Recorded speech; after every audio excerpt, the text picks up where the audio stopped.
Hi, నేను మీ doctor Raja Prasad, laparoscopic and robotic surgeon. హర్నియాలోని చికిత్స విధానాలు ఏంటి? ఒకప్పుడు హర్నియాకి ఓపెన్ ఆపరేషన్ చేసేవాళ్ళు. ఓపెన్ ఆపరేషన్ అంటే ఎక్కడైతే మనకు హర్నియా లేకపోతే వాప్ అనేది ఉన్నదో అక్కడే మనం కట్ చేసి హర్నియాకి ఆపరేషన్ అనేది చేసి జాలి అనేది వేసేవాళ్ళు. కానీ టైం అయ్యే కొద్దీ ఏమవుతుందంటే దిస్ ప్రోగ్రెస్ అనమాట. అంటే ఈ సర్జికల్ విధానాల్లోని కొత్త విధానాలు రావడం వల్ల పేషెంట్ కి అదే కాకుండా రిజల్ట్స్ లో కూడా ఇంప్రూవ్మెంట్స్ అనేవి చాలా వచ్చాయి. సో ఫస్ట్ మనం ఓపెన్ చేసేదానికి తర్వాత లాప్రోస్కోపీ అని వచ్చింది. లాప్రోస్కోపీ అంటే కీ హోల్ సర్జరీ. ఈ కీ హోల్ సర్జరీ లోని పెద్దగా కట్ చేయకుండా చిన్న కన్నాలతోని మనం కెమెరా లోపల పెట్టి ఆపరేషన్ చేసి మనం హర్నియా అనేది ట్రీట్ చేసేవాళ్ళం. దీని వల్ల ఏమవుతుందంటే ఓపెన్ ఆపరేషన్ కంటే దీనికి నొప్పి తక్కువ ఉంటుంది, రికవరీ అనేది ఫాస్ట్గా ఉంటుంది.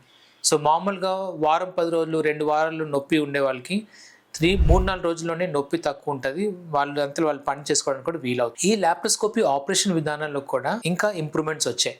అంతకుముందు ఐపామ్ అని చేసేవాళ్ళు. మన బొడ్డు దగ్గర హర్నియా అయినా ఇన్సిషన్ హర్నియాస్కి ఐపామ్ అని చేసేవాళ్ళు. ఐపామ్ అంటే మనం ఏదైతే మన పేగు అనేది బయట జారుతుందో ఆ పేగు అనేది లోపల పెట్టేసి ఆ గ్యాప్ లోని ఆ హోల్ ఏదైతే ఉందో క్లోజ్ చేసి గ్యాప్ లో మెష్ అనేది వేస్తారు. అంతకుముందు పేగులకి తర్వాత ఆ గ్యాప్ మధ్యలోని మెష్ వేసేవాళ్ళు, దాన్ని ఐపామ్ అనేవాళ్ళు. ఇప్పుడు కొత్తగా వచ్చే టెక్నిక్స్ లో అంటే ఈ టెప్ అని రీవ్స్టోపా ప్రొసీజర్స్ అని కొన్ని ప్రొసీజర్స్ ఉన్నాయి. దీంట్లో ఏం చేస్తామంటే మనం ఆ ఐపామ్ చేసేటప్పుడు కొద్ది కుట్లు ట్యాకర్స్ అనేది వేస్తాం, ఆ మెష్ అనేది అక్కడ ఉండడానికి. ఈ టెప్ అనే ప్రొసీజర్ లో మనం వేరే లెవెల్లో వెళ్తాం. అంటే ఒక రెక్టస్ మజిల్ అని ఉంటుంది, ఆ రెక్టస్ మజిల్ కి కింద పెరిటోనియం కి మధ్య ఉన్న లేయర్ లో వెళ్ళడం వల్ల అన్ని కుట్లు వేయాల్సిన అవసరం ఉండదు. సో మనం ఎప్పుడైతే కుట్లు లేకపోతే ట్యాకర్స్ అనేది తక్కువ వేస్తామో నొప్పి అనేది ఇంకా తగ్గుతుంది. సో మామూలుగా ఐపామ్ ఆపరేషన్ కంట ఈ ఈటప్ ఆపరేషన్ లో ఆల్మోస్ట్ 70 to 80% తక్కువ నొప్పి ఉంటుంది, రికవరీ ఇంకా ఫాస్ట్. సాధారణంగా పెద్ద హర్నియాలు ఉన్నా సరే వీళ్ళు మరుసటి రోజు కల్లా వాళ్ళంతా వాళ్ళు లేసి నడవడం తిరగడం కూడా చేయడానికి అవుతుంది. సో ఇప్పుడు లాప్రోస్కోపీ కాకుండా ఇంకేమైనా అడ్వాన్స్మెంట్స్ వచ్చాయంటే ఎస్, ఈ నెక్స్ట్ అడ్వాన్స్మెంట్ అనేది ప్రస్తుతానికి లేటెస్ట్ ఉన్నది రోబోటిక్. ఈ రోబోటిక్ అనేది ఏమంటే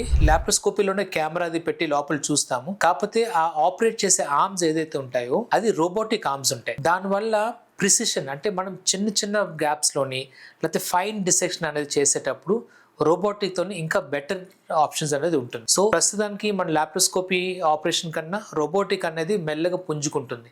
ఎందుకంటే దీనికంటే దానికి బెటర్ బెనిఫిట్స్ రావచ్చు. అదే కాకుండా ఆపరేషన్ విధానంలోని కొద్ది యాక్యురసీ అనేది కొద్ది పెంచుతుంది.